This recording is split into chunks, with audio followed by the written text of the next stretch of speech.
Reddit.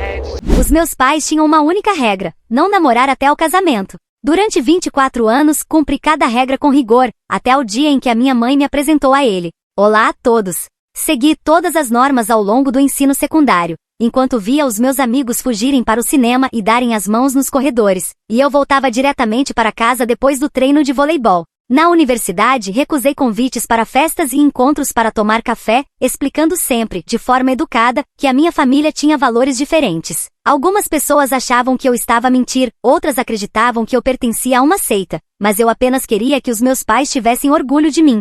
Aos 24 anos, comecei a questionar se tinha cometido um erro enorme, mas então a minha mãe entrou no meu quarto certa manhã com uma expressão radiante no rosto e disse que havia alguém que queria que eu conhecesse. Eu comecei a protestar, mas ela interrompeu-me para explicar que o seu nome era Timothy da família Briana, aquela ligada à rede de igrejas do meu pai. Continuou a falar sobre como eram pessoas extraordinárias, como seus valores eram tradicionais e como Timothy tinha perguntado especificamente por mim. Eu deveria ter feito mais perguntas e exigido saber por que razão um completo desconhecido se interessava por mim, mas estava cansada de ser a única mulher de 24 anos no meu círculo social que nunca tinha sequer dado as mãos a alguém. Aceitei encontrá-lo. Conhecemo-nos nesse domingo depois da missa. Timothy era atraente de um modo impecável, quase perfeito demais. Cabelo escuro, sorriso agradável, postura correta. Apertou-me a mão de forma formal e chamou meu pai de senhor, dizendo que era um prazer conhecer-me e que os meus pais lhe tinham falado muito sobre mim. Sentamo-nos na sala dos meus pais enquanto a minha mãe servia café e bolachas, e o meu pai se posicionava na poltrona como um árbitro atento,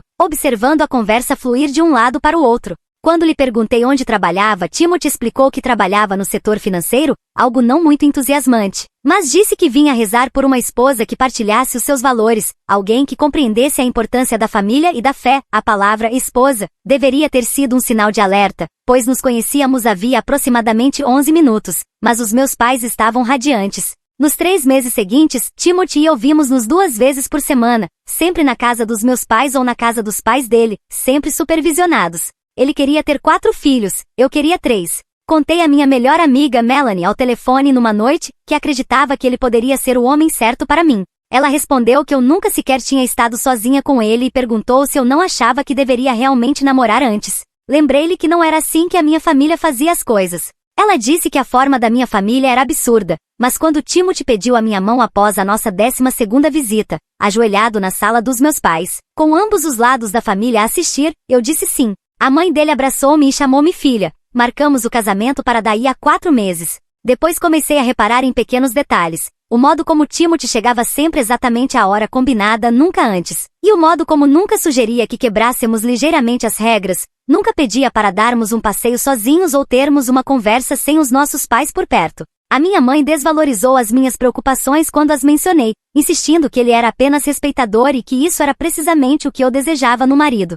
Timothy falava muito sobre a sua infância, mas os detalhes eram sempre vagos. Dizia que tinha crescido no meio oeste, sem mencionar uma cidade específica, e que os seus pais se mudavam devido ao trabalho, sem explicar o que o seu pai realmente fazia. Comentei isso ao meu pai uma noite enquanto lavávamos a louça, apontando como Timothy nunca falava em profundidade sobre o seu passado, nunca dizia exatamente onde tinha crescido ou em que cidade. Quando ele perguntou o que queria dizer, insisti nos detalhes. Onde Timothy tinha crescido, qual cidade exatamente. O meu pai respondeu rapidamente que Timothy tinha vivido em vários lugares e que o pai dele viajava a trabalho. Ele pousou o prato quando perguntei que tipo de trabalho era esse. Kimberly, por que estás a fazer todas essas perguntas? Timothy é um bom homem, de uma boa família, e isso é o que importa. Esperei até os meus pais irem dormir e abri o meu computador portátil. Pesquisei o nome completo de Timothy juntamente com empresas financeiras da nossa cidade, e nada apareceu. Procurei nas redes sociais. Todas as contas dele eram privadas, exceto um perfil sem fotografias criado há 6 meses.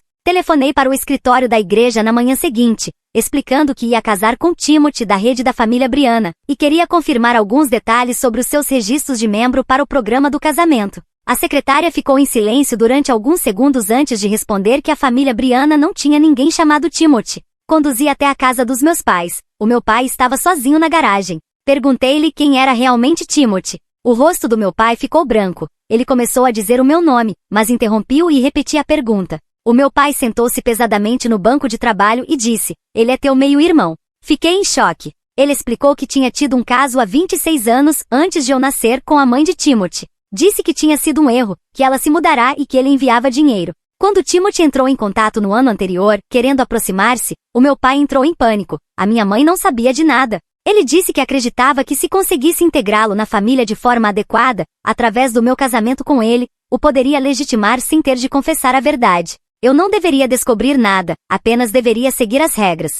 Saí sem dizer palavra. Telefonei a Timothy, ou fosse ele quem fosse, e disse-lhe que sabia de tudo. Ele começou a chorar, dizendo que lamentava e que o meu pai também o tinha manipulado, prometendo-lhe um lugar na família se ele aceitasse participar naquele plano insano. Atualização. Eu sei que todos estavam à espera desta atualização e, sinceramente, passei os últimos 3 dias a tentar perceber como começar a explicar o que aconteceu depois do que publiquei, porque aquilo que eu pensava ser o pior acontecimento possível acabou por ser apenas o início do pesadelo absoluto em que a minha vida se transformou. Quando deixei o meu pai naquela garagem, com o olhar de alguém cujo mundo estava a desabar, conduzi diretamente para o apartamento da Melanie. Nem me lembro da viagem. No momento estava a sair da garagem dos meus pais e no seguinte, estava sentada no estacionamento dela, com as minhas mãos a tremer tanto que mal conseguia desligar o carro.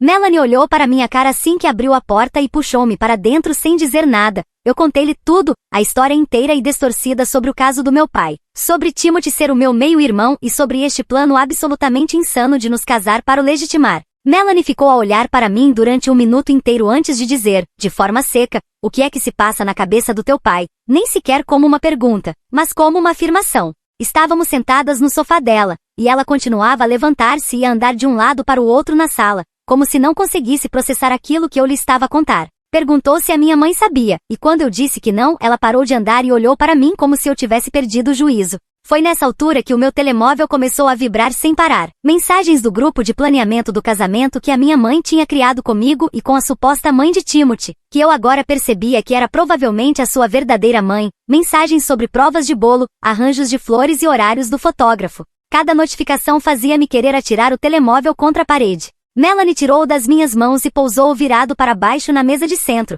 dizendo que eu precisava de decidir o que ia fazer. E precisava de o fazer depressa, porque isto não ia desaparecer. Eu sabia que tinha de falar com Timothy outra vez, mas não pelo telefone, onde ele podia esconder-se atrás de lágrimas e desculpas. Eu precisava de ver a sua cara e perceber se ele era realmente apenas mais uma vítima do plano do meu pai ou se tinha estado envolvido desde o início. Enviei-lhe uma mensagem e disse-lhe para me encontrar na quinta-feira à tarde na praça de alimentação do centro comercial, um espaço público, cheio de gente, onde nenhum de nós poderia fazer uma cena. Sentei-me numa das mesas perto do restaurante Panda Express, e quando ele chegou, não me levantei nem o abracei, nem fiz nenhuma das coisas que faria há uma semana, quando ainda pensava que ele era o meu noivo. Limitei-me a olhar para ele e a esperar. Ele sentou-se e começou imediatamente a pedir desculpa, a dizer que nunca tinha pretendido que nada disto acontecesse, que o meu pai lhe tinha prometido uma família e um lugar onde pertencer. Cortei-lhe a palavra e pedi que começasse pelo início e me contasse tudo, quando descobriu que o meu pai era realmente o seu pai, quando este plano começou e como é que pensou que casar com a própria irmã poderia resultar.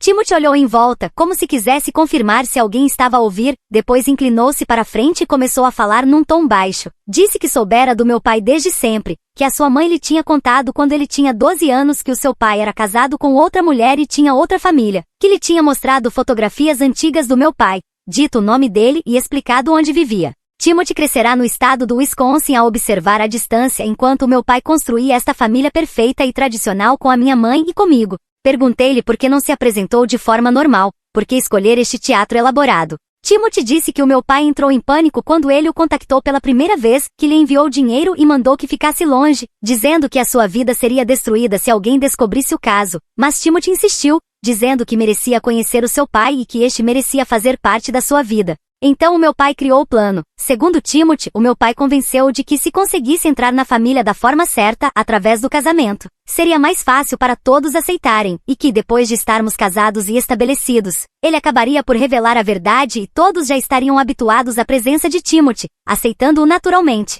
Timothy sentou-se ali e tentou convencer-me de que isto fazia sentido para ele na altura. Disse que estava desesperado por um pai e por uma família e que não tinha pensado bem nas consequências. Perguntei-lhe quando, exatamente, percebeu que eu era sua irmã. Em que momento deste plano absurdo é que percebeu que lhe estavam a pedir para casar com a sua própria meia-irmã? Timothy olhou para as mãos e admitiu que o meu pai lhe tinha dito desde o início, que ele sabia antes mesmo de nos conhecermos. Perdi o controle ali mesmo, no meio da praça de alimentação. Disse-lhe que ele era tão doente quanto o meu pai, que não me interessava quão desesperado estivesse por uma família, que tipo de pessoa concorda em casar com a sua própria irmã. As pessoas começaram a olhar, mas eu não queria saber. Timothy tentou estender a mão para tocar na minha, e eu afastei-a tão depressa que derrubei o meu copo de água. Ele começou a dizer que talvez pudéssemos seguir com a cerimônia e depois anulá-la discretamente, que o meu pai o tinha convencido de que esta era a única solução.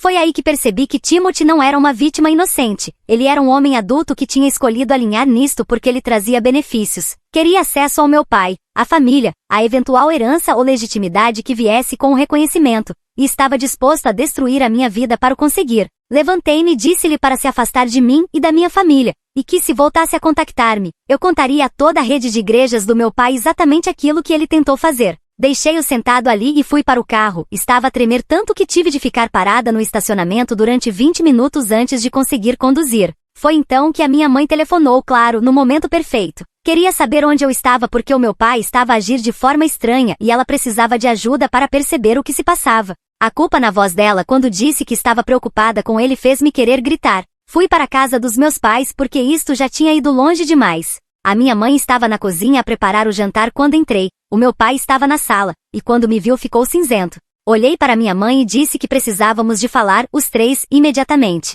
A minha mãe pousou a tábua de cortar e olhou para mim e para o meu pai com uma expressão confusa, perguntando o que se passava e por que soava eu tão séria. O meu pai começou a dizer que não era nada, que poderíamos falar mais tarde, mas eu falei por cima dele. Disse à minha mãe que o meu pai tinha algo que precisava de lhe contar, algo que deveria ter contado há 26 anos. A expressão do meu pai parecia a de alguém que tinha levado um murro. Ele começou a abanar a cabeça e a dizer que não precisávamos de fazer aquilo naquele momento, que devíamos pensar melhor primeiro. A expressão da minha mãe mudou de confusão para desconfiança e ela perguntou do que é que ele estava a falar. Eu olhei diretamente para o meu pai e disse: "Força, conta-lhe sobre o Timothy, diz-lhe quem ele realmente é." E foi aí que o meu pai fez algo que eu nunca esperaria. Virou-se para minha mãe e negou tudo. Disse que eu tinha entendido mal, que Timothy era exatamente quem eles diziam que era da rede da família Brianna. Ele olhou para mim como se eu fosse louca e perguntou à minha mãe se ela tinha reparado em mim agir de forma estranha ultimamente. Se talvez o estresse do casamento estivesse a afetar-me. Os olhos da minha mãe iam de mim para ele, sem perceber o que estava a acontecer, até perguntar o que é que eu estava a dizer. Tirei o meu telemóvel do bolso e reproduzi a mensagem de voz que Timothy me tinha deixado depois da nossa primeira confrontação, aquela em que ele chorava e pedia desculpa e dizia que o meu pai o tinha manipulado, em que afirmava sentir muito por ter participado no plano de casar com a própria meia-irmã. Observei a expressão da minha mãe enquanto ela ouvia a voz de Timothy a dizer as palavras meia-irmã e plano do pai. A minha mãe agarrou-se ao balcão e perguntou ao meu pai se aquilo era verdade. Ele tentou dizer que a gravação tinha sido tirada do contexto, que Timothy estava confuso, mas a voz da minha mãe ficou muito baixa e muito fria, dizendo-lhe para parar de mentir, perguntando diretamente se ele tinha tido um caso e se Timothy era seu filho. O silêncio naquela cozinha pareceu durar uma eternidade, até que finalmente o meu pai se sentou à mesa e admitiu tudo. Contou à minha mãe sobre o caso de 26 anos atrás, antes de eu nascer. Disse que tinha sido um erro, que a mulher se mudará e que ele lhe enviará dinheiro ao longo dos anos. A minha mãe perguntou por que é que Timothy estava ali agora, e o meu pai tentou explicar o seu plano de o trazer para a família através do casamento comigo. A reação da minha mãe não foi a que eu esperava. Ela não chorou, não gritou, não atirou nada. Limitou-se a olhar para ele com uma expressão de completo nojo e mandou-o sair da sua casa. O meu pai tentou argumentar, e ela repetiu mais alto que ele devia fazer a mala e ir-se embora, e que não voltasse até ela dizer que podia. Disse que precisava de tempo para pensar e que não conseguiria fazê-lo com ele naquela casa. O meu pai olhou para mim como se aquilo fosse culpa minha, como se eu o tivesse traído ao contar tudo à minha mãe. Eu encarei-o e disse-lhe que ele tinha traído todos nós primeiro. Ele saiu da cozinha e subiu as escadas. Ouvimos gavetas a abrir e portas de armário a bater. A minha mãe sentou-se à mesa e colocou a cabeça entre as mãos, perguntando-me há quanto tempo eu sabia. Disse-lhe que tinha descoberto há pouco tempo, que tinha telefonado ao escritório da igreja para confirmar alguns detalhes que eles nunca tinham ouvido falar da família Brianna, e que foi aí que confrontei o meu pai. A minha mãe disse que estava casada com ele há 27 anos e nunca suspeitou de nada. Perguntou-me se eu tinha encontrado Timothy pessoalmente depois de descobrir a verdade, e eu contei-lhe sobre a conversa no centro comercial. A minha mãe quis saber se Timothy sabia desde o início. Quando lhe disse que sim, que o meu pai lhe tinha contado antes sequer de nos conhecermos. Ela levantou-se e foi até ao lava-loiça, dizendo algo que me surpreendeu. que sempre tinha sentido algo estranho em Timothy, algo demasiado ensaiado na forma como ele interagia com a nossa família, mas que tinha assumido ser nervosismo, e agora tudo fazia sentido. O meu pai desceu com um saco de viagem e tentou explicar-se uma última vez, mas a minha mãe levantou a mão e disse que não queria ouvir nada naquele momento, que precisava de espaço para processar o que ele tinha feito e que o contactaria quando estivesse pronta para falar. Até lá, ele deveria ficar com o irmão ou procurar um hotel. O meu pai voltou a olhar para mim e eu recusei sentir culpa. Depois de ele sair, a minha mãe e eu ficamos na sala durante horas. Ela queria saber cada detalhe das minhas interações com Timothy, cada sinal de alerta que eu tinha notado, tudo que o meu pai tinha dito na garagem quando o confrontei. Perguntou pelo casamento, e eu disse que obviamente estava cancelado. Ela sentiu e disse que começaria a fazer telefonemas de manhã. Mas foi aí que tudo ficou ainda mais complicado, como se esta história não fosse já suficientemente distorcida. O telemóvel da minha mãe começou a tocar por volta das 9 da noite. Era Francis, o irmão do meu pai, a dizer que ele tinha acabado de aparecer na sua casa e estava a contar-lhe uma história sobre eu ter tido um colapso emocional e cancelado o casamento por nada. Francis queria saber o que estava realmente a acontecer. A minha mãe contou-lhe tudo. Ouvi Francis ficar em silêncio do outro lado da linha e depois começar a gritar tão alto que eu conseguia ouvi-lo do outro lado da sala, perguntando o que se passava na cabeça do meu pai. A minha mãe teve de afastar o telemóvel do ouvido. Francis disse que vinha imediatamente e desligou. Chegou 30 minutos depois. Francis não é um homem pequeno e parecia pronto para voltar diretamente à casa dele e tirar o meu pai de lá à força. Andava de um lado para o outro na sala, perguntando como meu pai podia ser tão estúpido e egoísta. Olhou para mim e pediu desculpa, dizendo que não fazia ideia que isto estava a acontecer, que o meu pai nunca tinha mencionado ter outro filho. Foi então que o meu telemóvel vibrou com uma mensagem. Era a verdadeira mãe de Timothy, a mulher que eu tinha pensado pertencer a uma rede de famílias da igreja, a dizer que tinha ouvido o que tinha acontecido e queria falar comigo, que queria explicar o seu lado da história. E foi aí que fiquei. A minha mãe estava lá em cima a tentar descobrir como cancelar um casamento que deveria acontecer em menos de 4 meses. Francis estava na cozinha a telefonar a outros familiares para tentar controlar os estragos antes que o meu pai tentasse contar a versão dele, a dizer que eu estava instável. E a mãe de Timothy aparentemente queria ter uma conversa comigo sobre o seu caso com o meu pai e o seu papel neste pesadelo. Não faço ideia do que acontece a seguir, só sei que o homem com quem deveria casar em 4 meses é o meu meio-irmão, que o meu pai é um mentiroso manipulador disposto a permitir que cometêssemos algo que seria basicamente incesto para encobrir o seu caso, e que toda a minha vida implodiu em menos de uma semana.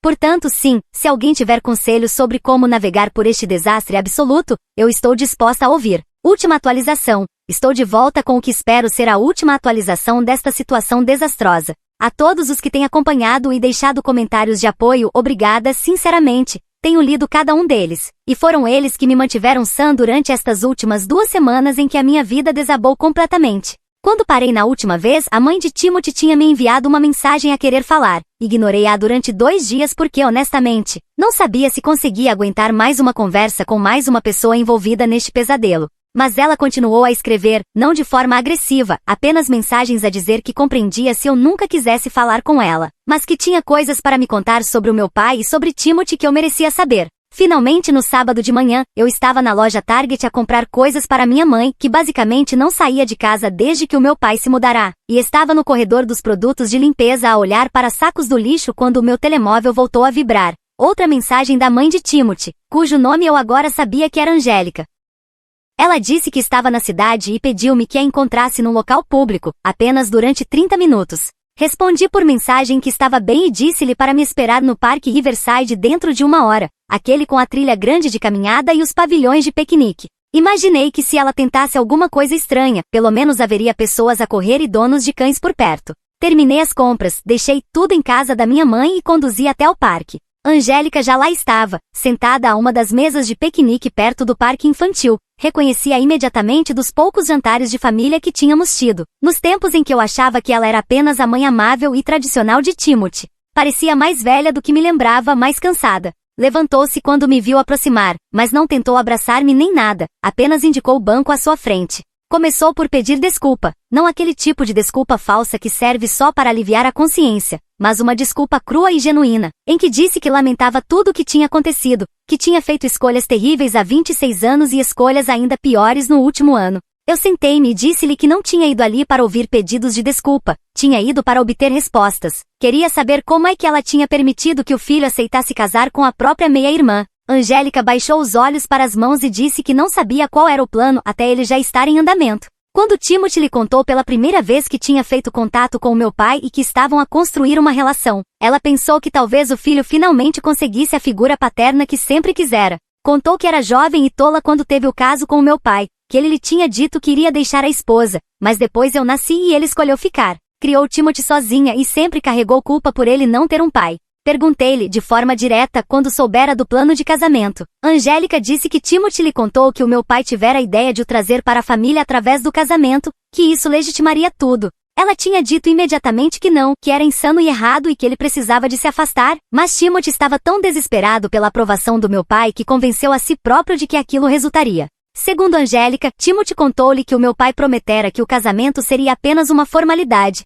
que seria anulado discretamente ao fim de um ano, quando todos já estivessem habituados à presença dele. Disse que tinha ameaçado revelar a verdade a toda a gente, mas Timothy implorou-lhe que não destruísse a sua oportunidade de ter uma família de verdade. Por isso ela ficou calada e odiou-se por isso. Perguntei-lhe por que me contava aquilo agora. Ela disse que Timothy tinha aparecido no seu quarto de hotel na noite depois da nossa conversa no centro comercial, completamente destruído, e que confessara ter desenvolvido sentimentos reais por mim durante as visitas supervisionadas, que tinha começado a convencer-se de que talvez conseguíssemos fazer aquilo resultar de alguma forma. Foi aí que Angélica percebeu o quão profundamente o meu pai e Timothy tinham mergulhado naquela ilusão. A forma como ela descreveu tudo fez-me sentir náuseas. Aparentemente, Timothy tinha se convencido de que, como nunca tínhamos convivido durante a infância nem crescido juntos, não era assim tão errado, que poderíamos casar e simplesmente nunca contar a verdade a ninguém. Angélica disse que lhe disse que ele precisava de terapia e que devia manter-se muito longe de mim e da minha família. Perguntei onde Timothy estava agora. Angélica disse que ele tinha voltado para o estado do Wisconsin, que ela lhe comprará um bilhete de avião e o levará pessoalmente ao aeroporto, e que ele planeava ficar com amigos e reorganizar a vida longe de tudo isto. Eu disse-lhe que essa era provavelmente a decisão mais sensata que alguém tinha tomado nesta história inteira. Depois ela perguntou-me pelo meu pai, se ele ainda tentava defender-se ou se tinha assumido responsabilidade pelo que fez. Disse-lhe a verdade, que o meu pai estava a viver com o irmão Francis e que, tanto quanto eu sabia, continuava a tentar apresentar tudo como um mal-entendido. Angélica abanou a cabeça e disse que isso era exatamente o tipo de comportamento do homem que ela recordava de há 26 anos. Quando voltei à casa da minha mãe naquela noite, encontrei a casa cheia de gente. Francis estava lá com a esposa Eve, a irmã da minha mãe, Darren. Tinha conduzido 2 horas para chegar. Até Melanie tinha vindo porque a minha mãe lhe pedirá apoio. Estavam todos na sala e a conversa cessou quando entrei. Francis perguntou onde eu estivera. Contei tudo sobre o encontro com Angélica e o que ela dissera sobre Timothy ter voltado ao estado do Wisconsin. Darren quis saber se podíamos confiar que ele ficaria afastado. Francis disse que não importava porque se Timothy aparecesse por ali outra vez, ele próprio se certificaria de que ele se arrependia. A minha mãe esteve calada o tempo todo, até dizer que precisávamos de falar sobre o meu pai. Aparentemente tinha passado a manhã ao telefone com um advogado de divórcio, não porque tivesse decidido divorciar-se, ela deixou isso claro, mas porque precisava de saber as opções. O advogado dissera que o caso do meu pai e o apoio financeiro que ele enviou a Timothy durante anos seriam fatores importantes em qualquer acordo. Foi então que Francis largou outra bomba. Disse que o meu pai andava a usar dinheiro da empresa da família para enviar a Timothy. Francis e o meu pai eram coproprietários de uma pequena firma de contabilidade que o pai deles fundara, e Francis analisara os livros depois de o meu pai ir viver com ele. Encontrara transferências regulares para uma conta no estado do Wisconsin durante anos, milhares de dólares que o meu pai escondia de toda a gente. A minha mãe ficou completamente imóvel ao ouvir isto e perguntou quanto dinheiro exatamente. Francis disse que ainda estava a calcular tudo, mas que parecia ser pelo menos $70.000 ao longo dos anos, talvez mais, dinheiro que deveria ter ido para despesas da empresa ou poupanças familiares, dinheiro sobre o qual a minha mãe nunca soubera. Eve começou a dizer que precisavam de confrontar o meu pai imediatamente, que ele não podia simplesmente esconder-se na casa de Francis evitando as consequências. Darren concordou e disse que alguém tinha de o obrigar a enfrentar o que tinha feito à família. A minha mãe disse que não estava pronta para o ver, mas queria que Francis lhe dissesse que ela sabia sobre o dinheiro e que o seu advogado entraria em contato com ele. Nessa noite, depois de toda a gente sair, a minha mãe e eu sentamos-nos na cozinha e ela perguntou-me como eu estava realmente. Não daquela forma educada em que as pessoas perguntam sem querer saber, mas de verdade. Eu disse-lhe honestamente que sentia que toda a minha vida tinha sido uma mentira, que tinha seguido todas as regras que me impuseram, permanecido casta, tradicional e obediente, e que veja onde isso me tinha levado, quase a casar com o meu próprio irmão, porque o meu pai era cobarde demais para admitir que tivera um caso. A minha mãe começou a chorar, um choro verdadeiro, não as lágrimas silenciosas que tinha derramado desde a saída do meu pai. Disse que tinha falhado como mãe, que deveria ter questionado por que Timothy parecia tão ensaiado e perfeito, que deveria ter me protegido melhor. Eu disse-lhe que não era culpa dela, que o meu pai tinha mentido a ambas. Mas o que mais me marcou foi o que ela disse a seguir, que tinha estado a pensar em todas as regras com que me criaram, a regra de não namorar até ao casamento, as visitas supervisionadas, tudo, e que sempre acreditara que essas regras me protegiam. Mas na verdade, essas regras só me tinham tornado vulnerável. Eu nunca tivera a oportunidade de namorar de forma normal, de aprender como relacionamentos reais funcionam, de desenvolver instintos para perceber quando algo estava errado. Eu estava tão desesperada para seguir as regras e fazê-lo sentir orgulho que ignorei todos os sinais de alerta em relação a Timothy. Ela pediu desculpa por isso, por me ter criado de uma forma que me tornava fácil de manipular. Eu não sabia o que dizer. Uma parte de mim queria sentir raiva dela, mas, acima de tudo, eu estava exausta. Os dias seguintes foram um borrão de cancelamentos de fornecedores do casamento. A minha mãe e eu dividimos a lista e começamos a fazer chamadas. O local da cerimônia foi o pior, porque já tínhamos pago um depósito não reembolsável de $3.000. O vestido foi a parte mais difícil. Eu já tinha feito 2 provas, e a última seria na semana seguinte. A loja disse que poderia revender o vestido se ainda não tivesse sido muito alterado, mas perderíamos metade do valor pago. Eu disse à minha mãe para o vender, porque nunca mais queria ver aquele vestido.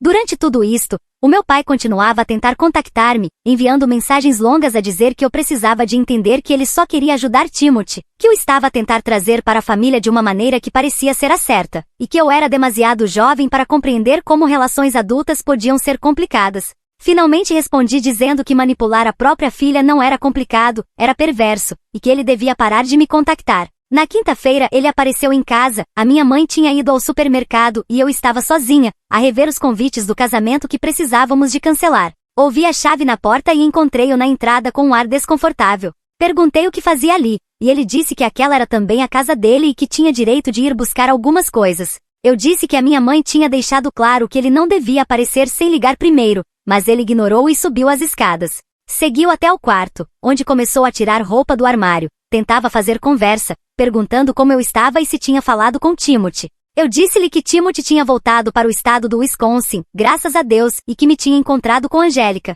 O meu pai congelou com uma camisa na mão e perguntou o que ela me tinha contado. Respondi que me contara tudo, que ele lhe prometera abandonar a minha mãe há 26 anos e não o fizera, que enviará dinheiro a Timothy durante todos estes anos, que tinha convencido Timothy de que casar comigo era de alguma forma um plano legítimo. O meu pai pousou a camisa e virou-se para mim, explicando que as coisas tinham sido complicadas naquela altura, que cometera erros, mas tentará corrigi-los. Perguntei-lhe como exatamente fazer-me casar com o meu meio-irmão corrigia seja o que fosse. Ele disse que se eu simplesmente ouvisse, ele podia explicar o plano inteiro, que tudo fazia sentido se eu entendesse as partes. Foi então que percebi que ele ainda acreditava que não tinha feito nada de errado, que realmente pensava que o plano dele era razoável e que os outros estavam a exagerar. Começou a falar sobre como tinha sido difícil equilibrar o apoio secreto a Timothy enquanto mantinha a vida aqui, quão estressante tinha sido guardar aquele segredo durante tantos anos. Eu cortei e disse que não me importava, que ele tivera 26 anos para dizer a verdade e em vez disso, escolhera manipular toda a gente, que estivera disposto a deixar-me casar com Timothy e viver uma mentira para sempre, só para evitar enfrentar as consequências do seu caso, que ele era egoísta e delirante e que eu não queria nada com ele. A expressão do meu pai mudou, ficou frio e disse que eu estava a comportar-me como uma criança birrenta, que quando eu amadurecesse e tivesse os meus próprios relacionamentos entenderia que às vezes, era preciso fazer escolhas difíceis, que ele me tinha protegido ao não contar a verdade mais cedo. Eu ri-me e disse que proteger-me teria sido não me apresentar Timothy, que proteger-me teria sido lidar com o próprio erro em vez de me arrastar para ele, que eu tinha passado 24 anos a seguir todas as regras que ele e a minha mãe estabeleceram, a ser a filha perfeita e obediente, e foi assim que ele retribuiu essa confiança. Ele tentou tocar no meu ombro e eu recuei. Disse-lhe para terminar de arrumar as coisas e sair. Ele perguntou para onde deveria ir, e eu respondi que não me importava, que a casa de Francis, um hotel ou até o estado do Wisconsin eram opções, mas que ali ele não ficaria. A minha mãe voltou para casa enquanto ele ainda arrumava, viu o carro dele na garagem e entrou preparada para um confronto. Encontrou-nos no quarto e perguntou ao meu pai o que ele pensava que estava a fazer. Ele disse que estava a buscar roupa, já que tinha sido expulso da própria casa. A minha mãe disse calmamente que ele se expulsara quando decidiu ter um caso e mentir durante 26 anos. Eles começaram a discutir, uma discussão verdadeira, não os desacordos educados da minha infância. A minha mãe falou do dinheiro que Francis encontrara e perguntou como ele conseguirá roubar da própria empresa e família para sustentar o filho secreto. O meu pai tentou dizer que não era roubo, porque o dinheiro também era dele. A minha mãe disse que aquele dinheiro deveria ter ido para a nossa família, para a minha universidade, para a reforma e para a hipoteca. O meu pai respondeu que Timothy também era família e que tinha a responsabilidade de o apoiar. A minha mãe perguntou por que razão essa responsabilidade era mais importante do que ser honesto com a esposa e a filha, e ele não teve resposta. A discussão durou uns 20 minutos até o meu pai finalmente pegar na mala e sair. A minha mãe e eu ficamos à janela do quarto a vê-lo afastar-se de carro. Ela disse que iria telefonar ao advogado na segunda-feira para avançar com o divórcio. Tinha passado 2 semanas a tentar decidir se o casamento podia ser salvo, mas depois de vê-lo naquele dia, depois de ouvi-lo ainda defender as próprias decisões, ela sabia que tinha acabado.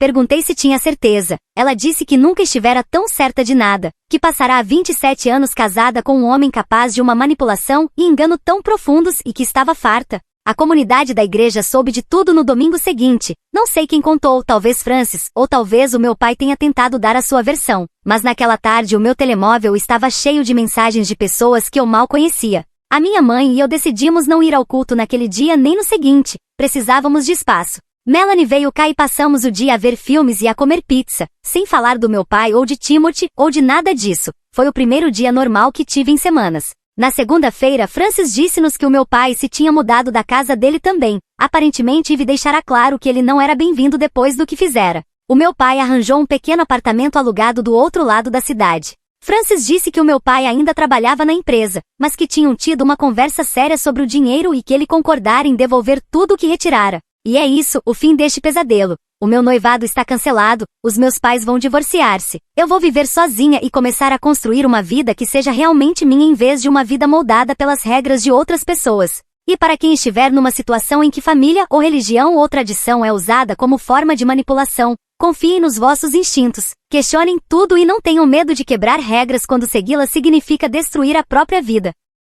Obrigado por terem ficado até ao fim desta história. Aprecio de verdade o vosso tempo e o vosso apoio. Se gostaram deste conteúdo e querem ouvir mais histórias como esta, não se esqueçam de seguir e subscrever o meu canal Moi Reddit. O vosso apoio faz toda a diferença para que eu possa continuar a criar mais vídeos. Desejo-vos um dia maravilhoso.